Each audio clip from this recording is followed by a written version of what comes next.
Bismillahirrahmanirrahim. Assalamualaikum warahmatullahi wabarakatuh. Bung Mir ketawa Alhamdulillah karena dia tahu nahmaduhu wa kalau gue nggak nasta'inuhu tahu wa gimana. nastaghfiruh wa na'udzu billahi min syururi anfusina wa min sayyiati a'malina. May yahdihillahu fala mudilla lahu wa may yudlil fala hadiya lahu. Asyhadu an la ilaha illallah wahdahu la syarika lah wa asyhadu anna Muhammadan abduhu wa rasuluhu la nabiyya ba'dah.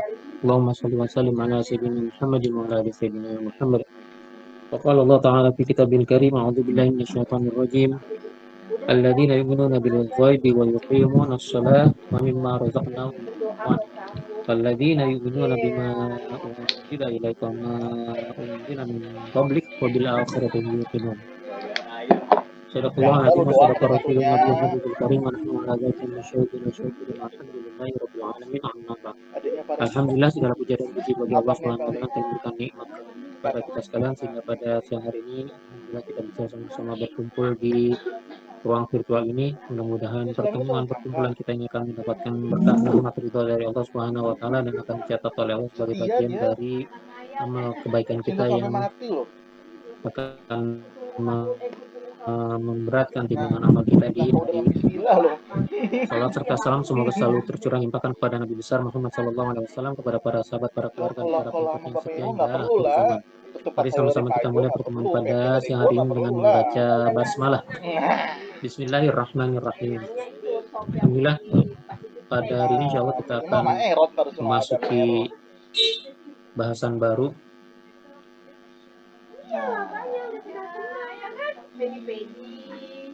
Tadi lu pakainya tasnya udah ini tas lemet, tuh pakai tas itu gue disamain, jangan bolos-bolos.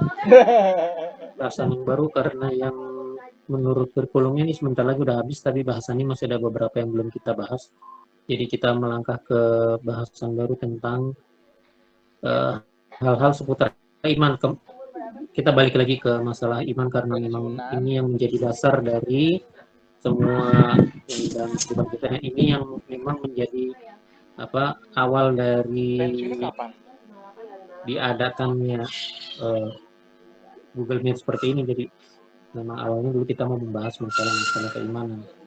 Jadi kalau kita bahas ulang, kita putar balik sedikit jelas tentang definisi iman, maka ada 3 hal yang setidak-tidaknya terkandung di dalam definisi iman, yaitu bahwa iman memerlukan pembenaran di dalam hati.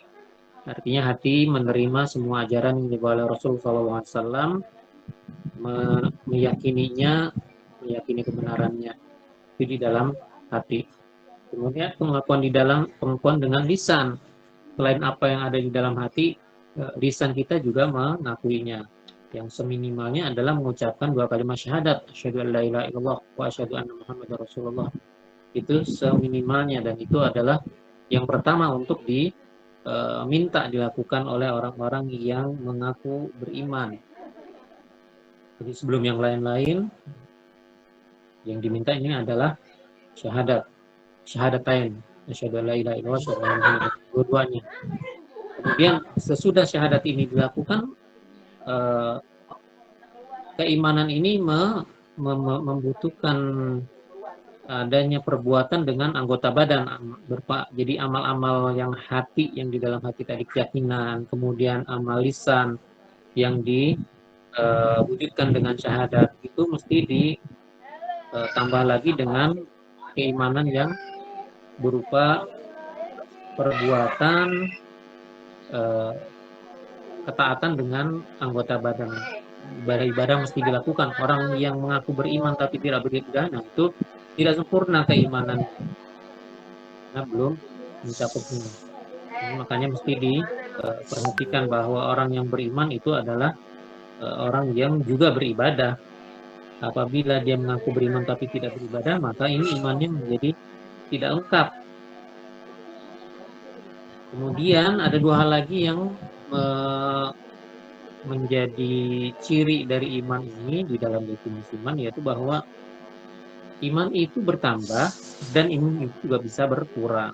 Bertambah dan berkurangnya iman ini merupakan sesuatu hal yang kalau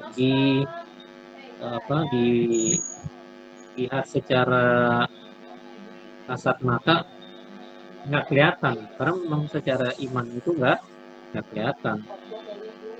Tetapi dipahami bahwa iman seorang itu bisa bertambah, bisa berkurang. Kalau secara dalil Allah Subhanahu wa taala berfirman, "A'udzubillahi minasyaitonir rajim, wallazi anzalas sakinata fi qalbil mu'minin liyazdadu imanan ma'a imanin," salah satunya itu. Jadi dialah Allah yang telah menurunkan ketenangan di dalam hati orang-orang mukmin untuk menambah keimanan di atas keimanan mereka yang telah ada. Yazdadu, jadi ziyadah menambah gitu kan. Kalau kata kan ziyadah ini menambah keimanan.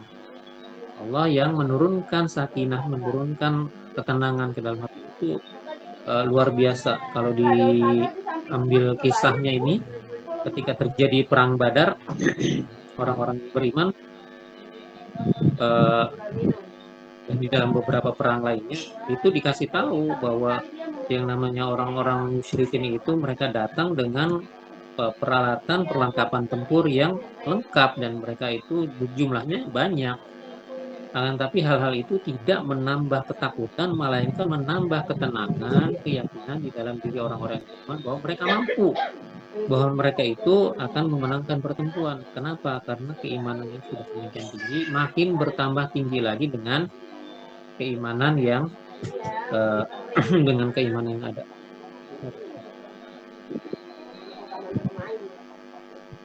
Ini kalau kita melihat dari bahwa keimanan itu akan bertambah, tapi keimanan juga bisa berkurang. Ya, selain bertambah dia juga bisa berkurang. Ketika Rasulullah SAW menyabdakan sesuatu hal tentang sosok kaum perempuan, beliau bersabda yang artinya itu kira-kira tidaklah aku melihat suatu kaum yang kurang akal dan agamanya dan lebih cepat membuat hilang akal pada diri seorang laki-laki yang kuat daripada kalian ini yaitu kaum perempuan. Jadi disebutkan oleh Nabi SAW itu kurang akalnya. Jadi perempuan buat kaum perempuan ini bukan masalah bukan masalah yang merendahkan, justru ini adalah peringatan dari Rasulullah SAW kepada kaum lelaki supaya kaum lelakinya itu menjaga kaum perempuannya dan menjaga dirinya dari kaum perempuan, terutama masalah kekurangan akal dan kekurangan agama. Kenapa? Karena ar-rijalu qawwamuna 'ala nisa, ya sudah ditetapkan sebagai qawam, makanya qawamnya itu yang harus menjaga. Ini bukan kekurangan pada diri perempuan, melainkan adalah tugas seorang laki-laki. Itu ditafsirkan bahwa Islam merendahkan perempuan. Ya, bukan, karena memang penciptaannya dari awal sudah seperti itu. Sudah diberikan porsinya masing-masing. Nah, kalau laki-laki tidak bisa melakukan tugasnya, nah itu yang bersalah ya laki-laki. Perempuan nggak bersalah ya enggak, karena memang sudah diciptakannya demikian. Dia sudah sesuai kodratnya, sudah sesuai dengan kadar ukurannya, penciptaannya demikian. Tapi ketika laki-laki yang sudah diciptakan, sudah diberikan amanah untuk menjadi kaum tidak melakukannya, nah ini yang menjadi bahaya buat yang laki-lakinya, dia yang akan berdosa. Makanya ketika kita berbicara masalah keimanan, ingin supaya iman itu bertambah, ini bisa dilakukan dengan berbagai macam hal, mengikuti tadi definisinya. Ketika yang didefinisikan keimanan itu adalah keyakinan di dalam hati, maka keyakinan kemantapan di dalam diri seseorang itu bisa ditambah dengan mendatangi majelis ilmu, mendengarkan nasihat-nasihat tentang surga, tentang neraka. Kalau dia bisa merasakan atau bisa memahami apa yang disampaikan di dalam majelis ilmu, mendengarkan nasihat-nasihat itu sampai dia bisa membayangkannya, menangkapnya seolah-olah itu nyata di depan matanya. Tapi surga neraka itu kan masih gaib, kita belum tahu, belum pernah ada yang melihat, belum pernah ada yang melihat terus mengabarkan kepada kita kecuali Nabi SAW ketika beliau sedang berangkat Isra Mi'raj. Itu kan memang keistimewaan beliau. Akan tetapi yang lain-lainnya itu kalau diukur pakai metode dan tanda kutip ilmiah yang sekarang tuh nggak ada. Ada tuh bagus. Nggak ada. Kalau dikatakan apinya neraka itu panasnya 70 kali api yang ada di bumi, ya belum ada ukurannya, belum bisa ngukur gitu. Matahari panasnya sih berapa sih sampai sekian puluh ribu derajat Celcius misalnya. Nah, berarti kan panas di api neraka kan 70 kali itu gitu kan. Belum ada itu ukurannya. Sampai 70 kalinya bener kayak gimana belum ketahuan. Secara empiris kita belum tahu. Nah, kenikmatan surga misalnya ada yang namanya buah pisang. Mip kok. Sama namanya tapi beda rasanya, nikmatnya beda Cek. segala macam. Itu juga kita nggak akan tahu. Besok Tapi kalau kita bagus. bisa menghadirkan itu di dalam pemahaman kita sehingga menambah Rasa. keyakinan kita, nah itu akan menambah keimanan kita, tambah tebal keimanan itu. Ntar lah, minggu Saya depan dulu atau lagi ada habis makan. apa waktu zamannya Iya. Kiai Abdullah Syafi'i, rahimahullah, Salah.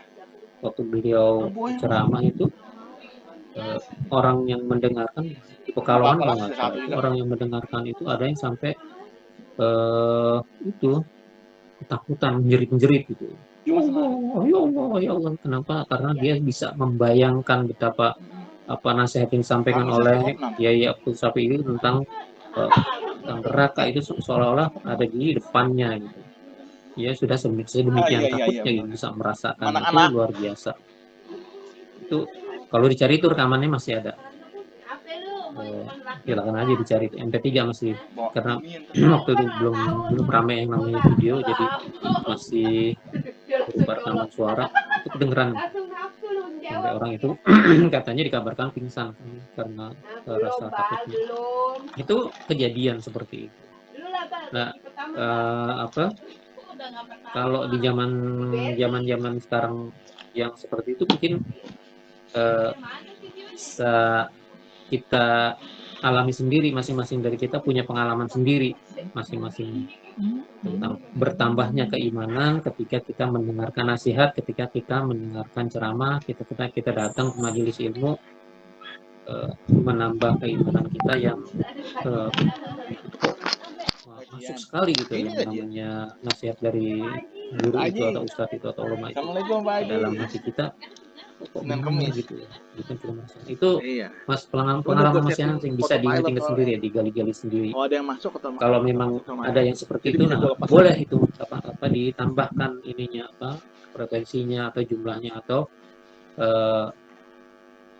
kalau kita mengetahui bahwa yang kena sama saya itu masalah ini nih, atau masalah yang selalu saya lemah adalah di ini, nah itu bisa kita cari ininya nasihat-nasihatnya. Insya Allah banyak.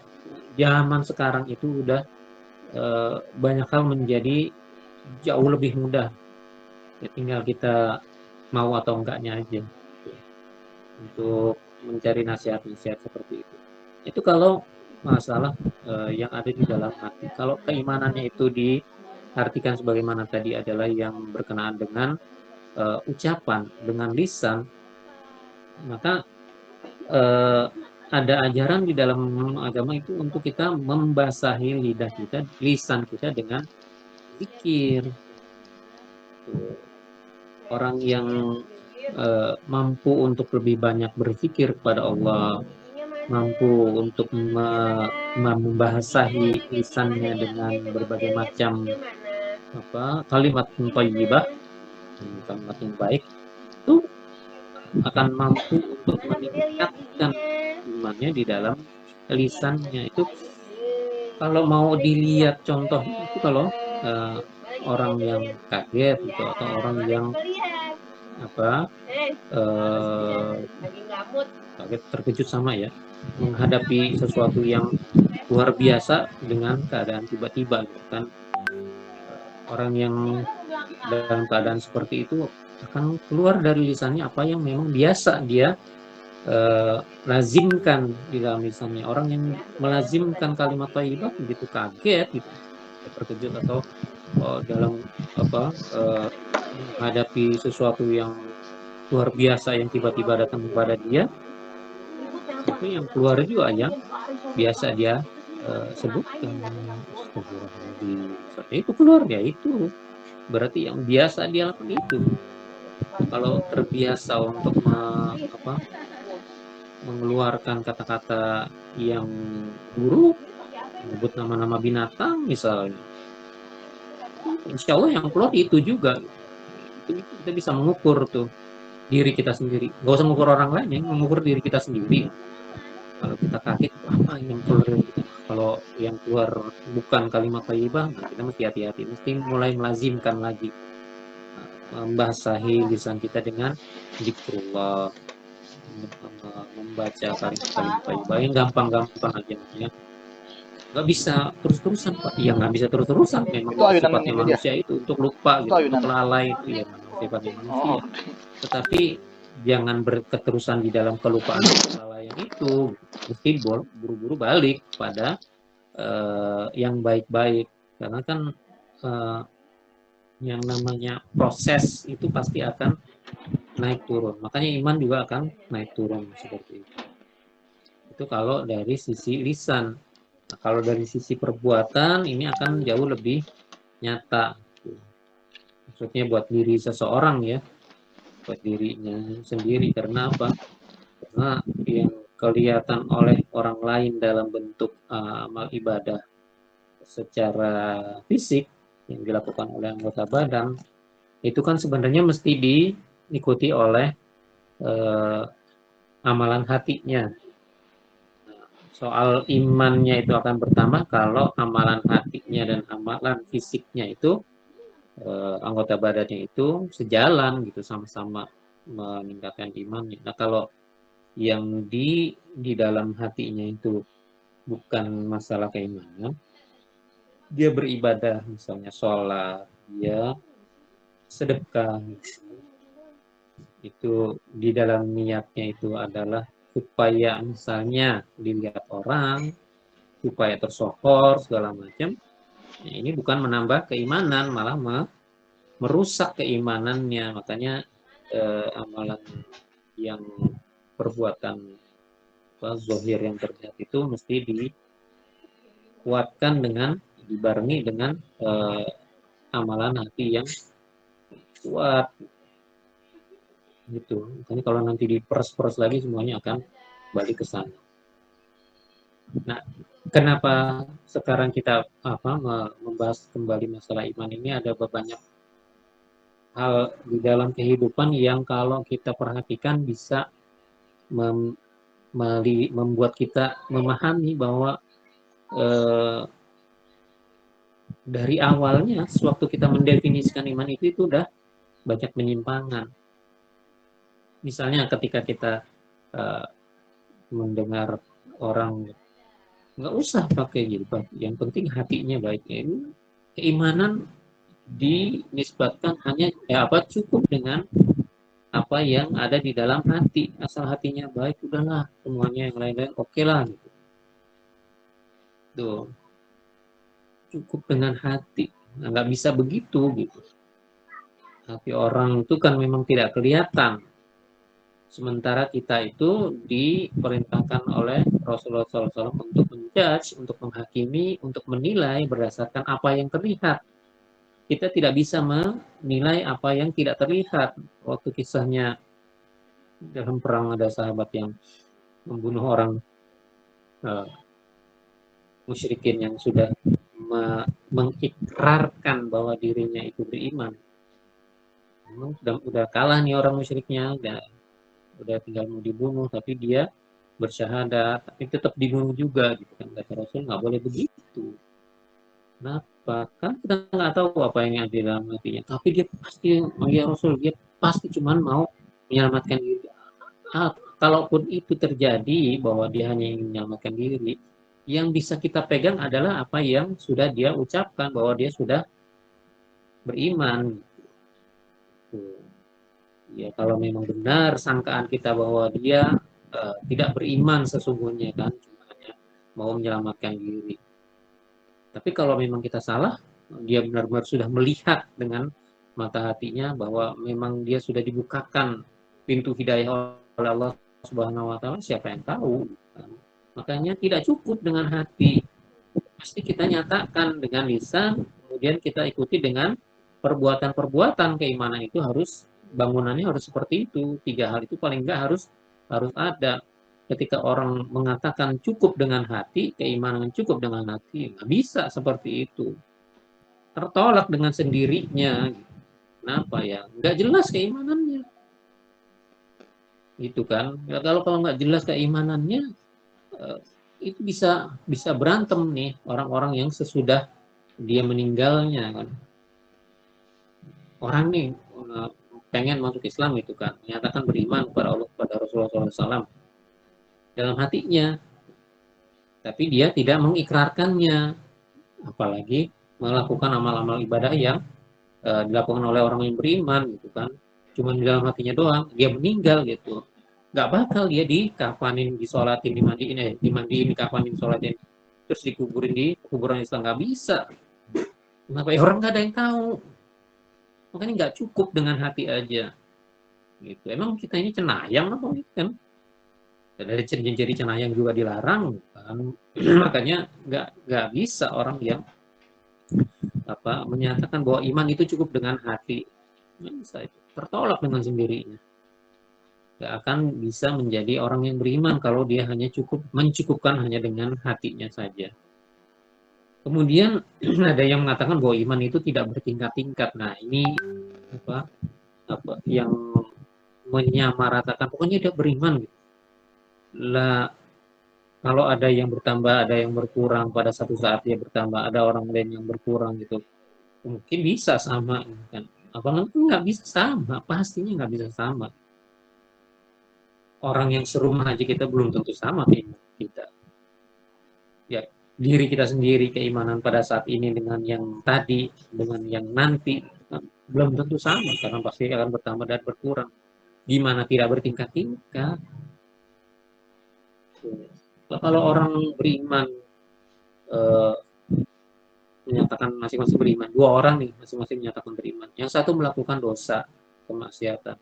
Yang satu melakukan ketaatan dengan ibadah misalnya. Apakah dibilang dua-duanya tingkatan imannya sama? Ya nggak bisa begitu. Nggak mungkin gitu, nggak mungkin bisa dikatakan begitu. Ini ya yang kalau kita kerja di kantor aja itu bisa melihat bahwa itu tidak adil dibilang kayak gitu. Pangkat sama,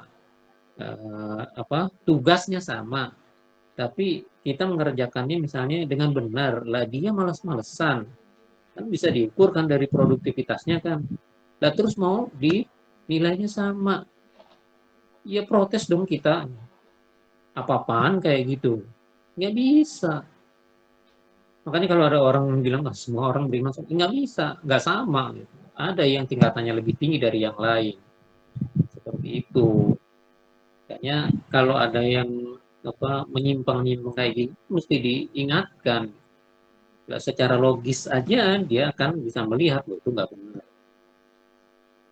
Terus ada yang bilang ya iman udah pokoknya segitu, iman udah segitu, nggak akan bertambah, nggak akan berkurang. Wah ini ya, tadi ayatnya udah ada, hadisnya udah ada, dia masih bisa bilang begitu, ya oke.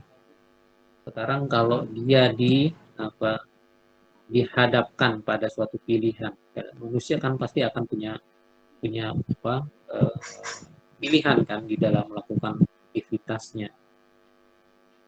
Lagi rame-ramenya Piala Dunia. Ini kan siarannya malam gitu kan. Habis selesai siaran Piala Dunia dapat jam 1 atau jam 1:30. Kan masih panjang waktunya. Apa yang dilakukan oleh orang beriman?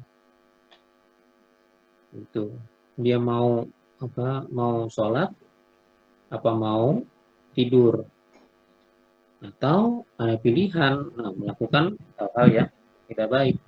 Jam segini orang-orang pada tidur, kita nyolong dah. Itu kan hal-hal yang seperti ini kan bisa menunjukkan pada pilihan yang ini. Kalau dia melakukan kemaksiatan, ya akan berkurang imannya. Nah, kalau dia melakukan ketaatan, akan bertambah keimanan. Simple seperti itu. Karena eh, perilakunya akan menunjukkan nih yang dia punya iman modalnya seberapa, dia mau mau bertambah atau mau berkurang. Nah, kalau misalnya nih sama-sama dalam keadaan yang sama, sama-sama mau sholat, sama mau sholat nih, udah siap lah apa siaran, kalau buat bapak-bapak mungkin siaran bola udah mulai, kalau ibu-ibu mungkin siaran itu tuh sinetron tuh, apa yang ramai kemarin ikatan cinta misalnya udah mau mulain, itu akan apa ada godaan masing-masing. Sholat ada sesuatu yang menarik buat dia, yang pengen dia lakukan, pengen dia ikuti, ini akan apa eh, akan berada di simpang jalan. Ini kan kalau imannya tidak ditambah dengan apa, kekuatan-kekuatan batin yang sebelumnya. Kan ada orang yang kalau sebelumnya itu dari wudhu aja dia sudah mulai khusyuk, dibersihkan semua anggota wudhunya, dialirkan air ke sana, tetapi hatinya sudah ikut di dalam kehusyuan, di dalam kehikmatan untuk sholat. Gitu.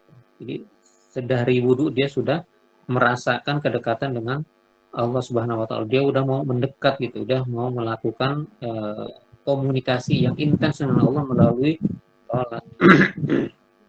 Kalau dari awalnya udah seperti itu nih, biasanya orang-orang kayak gini nih tahan, dia nggak akan tergoda gitu. Meskipun udah diteriakin, bentar lagi mulai, silakan aja mulai. Saya mau melakukan sesuatu yang jauh lebih penting, jauh lebih berharga, jauh lebih nikmat daripada daripada yang itu. Ini masalah pilihan. Pilihannya itu kan kalau masalah keduniaan itu pasti penuh dengan godaan. Orang iman yang sudah kuat ditambah dengan kekuatan iman sewaktu dia melakukan wudhunya segala macam, itu akan tambah kuat imannya, apalagi dia kemudian melakukan sholatnya dengan penuh kehusyuan, nah akan tambah lagi tuh keimanannya. Jauh lebih, dia akan bisa lebih menilai ibadah itu jauh lebih tinggi daripada sekedar memuaskan keinginannya untuk kayak tadi penonton bola, penonton sinetron segala macam. Itu ikatannya kepada Allah jauh lebih erat daripada ikatan cintanya kepada sinetron. Ini makanya tidak mungkin kalau iman tidak bertambah dan tidak berkurang. Orang-orang yang memiliki pemahaman yang menyimpang seperti ini mesti disadarkan. Baik, untuk yang pembicaraan seputar iman, masalah masalah iman, insya Allah akan kita lanjutkan di pertemuan berikutnya tentang beberapa hal yang bisa merusak iman. Nah, mudah-mudahan ini bisa kita sampaikan, kita pahami, dan kita hayati sehingga bisa menambah keimanan kita kepada Allah Subhanahu wa taala. Apabila ada yang benar maka itu datangnya dari Allah Subhanahu wa taala, apabila ada yang salah maka itu datangnya dari kesalahan saya pribadi. Saya mohon kepada Allah, saya mohon kepada teman-teman semuanya. Mari kita akhiri pertemuan pada siang hari ini dengan sama-sama membaca hamdalah. Alhamdulillahirabbil alamin. Kita baca doa kafaratul majelis. Mudah-mudahan pertemuan kita menjadi pertemuan yang diberkati rahmat dan diridhoi Allah Subhanahu wa taala, dan perpisahan kita nanti akan menjadi perpisahan yang diampuni oleh Allah Subhanahu wa taala. Subhanakallahumma bihamdika asyhadu an la ilaha illa anta astaghfiruka wa atubu ilaik. Jadi saya cukup sekian dulu. Assalamualaikum warahmatullahi wabarakatuh. Waalaikumsalam warahmatullahi wabarakatuh.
9 kali